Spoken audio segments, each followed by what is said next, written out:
Hello friends, வணக்கம். இந்த வீடியோவில் ரொம்பவே சுவையான ரொம்ப ஃபேமஸான திண்டுக்கல் தலப்பாக்கட்டி பிரியாணி எப்படி பண்ணுறதுன்னு பார்க்க போகிறோம். இன்றைக்கி நம்ம ப்ரெஷர் குக்கர்லேயே வீட்லேயே ரொம்ப ஈஸியாக எப்படி பண்ணுறதுன்னு தான் பார்க்க போகிறோம்.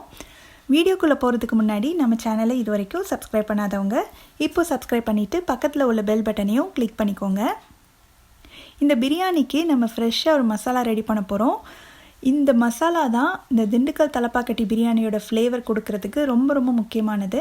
எப்படி பண்ணுறதுன்னு பார்க்கலாம். ஒரு மிக்ஸி ஜாரில் 3 பச்சை மிளகாய், இந்த அளவுக்கு சைஸில் ஒரு பட்டை துண்டு, கொஞ்சமாக ஜாவித்ரி, 3 ஏலக்காய், 3 கிராம்பு, அரை டீஸ்பூன் சோம்பு, 1 இன்ச் அளவு இஞ்சியை தோல் சீவிட்டு இந்த அளவுக்கு துண்டுகளாக வெட்டி சேர்த்துக்கலாம்.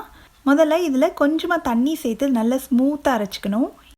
இந்த மாதிரி அரைச்சதுக்கப்புறமா ஒரு 6லேருந்து 8 பல் பூண்டு, ஒரு 10 போல் சின்ன வெங்காயம். என்னோடது பெரிய வெங்காயமாக இருக்கிறதுனால நான் 10 எடுத்திருக்கேன். நீங்கள் சின்னதாக இருந்ததுன்னா ஒரு 15 வெங்காயம் எடுத்துக்கோங்க. இதையும் ரெண்டாக வெட்டி இதில் சேர்த்துட்டு இந்த பூண்டும் வெங்காயத்தையும் பல்ஸ் மோடில் ஒரு 2 சுற்று மட்டும் சுற்றிக்கணும். இது ரொம்ப ஃபைன் பேஸ்ட்டாக அரைச்சிடக்கூடாது. லேசாக க்ரஷ் ஆன மாதிரி இருந்தால் போதும். இந்த அளவுக்கு அரைச்சிக்கோங்க. இப்போ மசாலா ரெடி ஆயிடுச்சு. அடுத்து ஒரு ப்ரெஷர் குக்கரை சூடு பண்ணி அதில் 1 டேபிள் ஸ்பூன் நெய், 1 டேபிள் ஸ்பூன் எண்ணெய் சேர்த்துட்டு இது சூடானதுக்கப்புறமா நம்ம அரைச்சி வச்சுருந்த மசாலாவை இதில் சேர்த்துடலாம். நம்ம ஏற்கனவே எல்லா பட்டை கிராம்பு எல்லாமே இதில் போட்டு அரைச்சதுனால தனியாக எதுவும் சேர்க்க தேவையில்லை. இதில் உள்ள அந்த ஃப்ளேவரே போதும். அதே மாதிரி இந்த பிரியாணிக்கு நம்ம பெரிய வெங்காயம் சேர்க்க வேணாம்.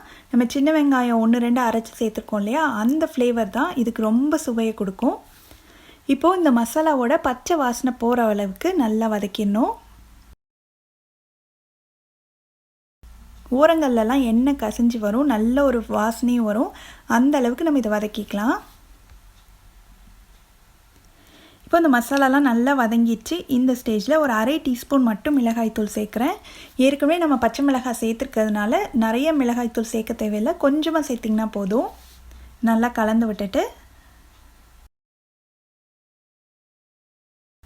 சிக்கன் சேர்த்துடலாம். நான் ஒரு 1/2 கிலோ அளவுக்கு சிக்கன் எடுத்திருக்கேன்.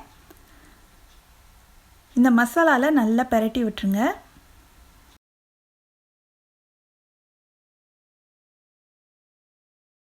இப்போது இந்த சிக்கனுக்கு தேவையான அளவுக்கு மட்டும் உப்பு சேர்த்துடலாம். நல்லா கலந்து விட்டு ஒரு 5 நிமிஷம் இந்த மசாலாவோட இந்த சிக்கன் நல்லா வதங்கணும்.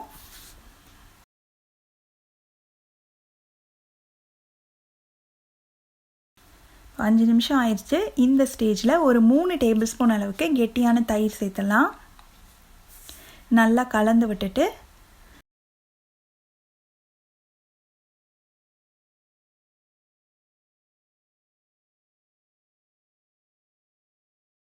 ஒரு 1/2 கப் மட்டும் தண்ணி சேர்த்துக்கலாம். நல்லா கலந்து விட்டு குக்கரை மூடி ஸ்டீம் வந்ததுக்கப்புறமா வெயிட் போட்டு ஒரே ஒரு விசில் மட்டும் வேக வச்சு எடுத்துக்கலாம். ஏன் அப்படின்னா நம்ம அரிசி சேர்த்ததுக்கப்புறம் ரொம்ப நேரம் வேக வைக்க போகிறதில்ல, அதனால் சிக்கன் வேகாமாயிரும். அதனால் ஃபஸ்ட்டு இந்த மாதிரி சிக்கனை வேக வச்சுட்டு அதுக்கப்புறம் அரிசி சேர்த்து செஞ்சோம்னா கரெக்டாக இருக்கும். இப்போ ஒரு விசில் ஸ்டீம்லாம் போயிடுச்சு. திறந்து பார்க்கலாம். சிக்கன் நல்லா வெந்துருச்சு முக்கால்வாசி. இப்போ மறுபடியும் ஸ்டவ் ஆன் பண்ணி தண்ணி சேர்க்கணும். ஏற்கனவே நம்ம சிக்கன் வேக வைக்கும்போது ஒரு 1/2 கப் தண்ணி சேர்த்தோம்.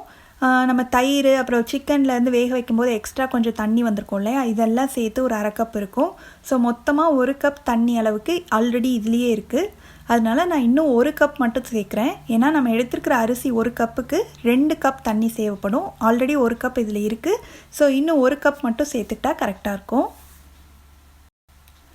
தண்ணி சேர்த்ததுக்கப்புறமா இதில் ஒரு கைப்பிடி அளவுக்கு பொடியாக நறுக்கின புதினா இலை, 1 கைப்பிடி அளவு பொடியாக நறுக்கின கொத்தமல்லி இலை, இது ரெண்டையும் சேர்த்துட்டு நல்லா கலந்து விட்டு நல்லா தளன்னு கொதிச்சு வரட்டும்.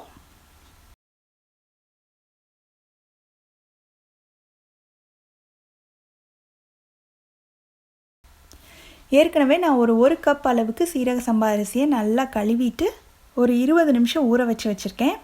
கண்டிப்பாக இந்த பிரியாணிக்கு சீரக சம்பா அரிசி தான் செய்யணும். அதுதான் அந்த திண்டுக்கல் தலப்பாக்கட்டி பிரியாணி ஃப்ளேவர் கொடுக்கும். இப்போது அரிசியில் உள்ள தண்ணியெல்லாம் நல்லா வடிச்சிட்டு இதில் சேர்த்துடலாம். அதுக்கப்புறமா இதுக்கு மட்டும் உப்பு சேர்த்துக்கணும். ஏற்கனவே சிக்கன் வேக வைக்கும்போது உப்பு சேர்த்தோம், அதனால் அதை கணக்கு பண்ணி கரெக்டாக சேர்த்துக்கோங்க. இது நல்லா கலந்து விட்டுட்டு ஒரு பாதி எலுமிச்சம்பழத்தோட சாறை பிழிஞ்சு விட்டுலாம். இந்த பிரியாணிக்கு நீங்கள் கவனிச்சிருந்தீங்கன்னா நம்ம தக்காளியெல்லாம் சேர்க்கலை, பிரியாணி மசாலா எதுவுமே சேர்க்கலை. அதனால கடைசியில் கொஞ்சமாக ஒரு லெமன் ஜூஸ் பிழிஞ்சு விட்டுட்டோம்னா அந்த லைட்டாக அந்த புளிப்பு சுவையோடு ரொம்ப நல்லாயிருக்கும். இது நல்லா கலந்து விட்டுட்டு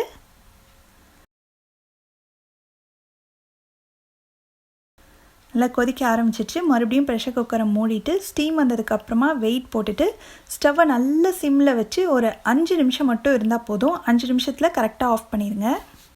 இதில் இன்னொரு முக்கியமான விஷயம் என்னென்னா, நம்ம ஸ்டவ்வை ஆஃப் பண்ணதுக்கு அப்புறமா ப்ரெஷர் போனதும் உடனே திறந்துடாமல் ஒரு 15லேருந்து 20 நிமிஷம் அப்படியே விட்டுருங்க. அப்போ தான் அந்த அரிசியெல்லாம் நல்ல உதிரி உதிரியாக பொலன்னு நம்மளுக்கு கிடைக்கும். இப்போ நான் ஸ்டவ்வை ஆஃப் பண்ணி கிட்டத்தட்ட ஒரு 25 நிமிஷம் ஆச்சு. இப்போ திறக்கலாம்.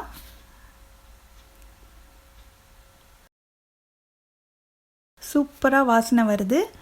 இப்போ இதை வந்து நல்லா ஒரு கரண்டியை வச்சு மெதுவாக கிளறி விடணும். அப்போ தான் நம்ம சேர்த்துருக்க சிக்கன்லாம் உடஞ்சி போகாமல் நல்லாயிருக்கும்.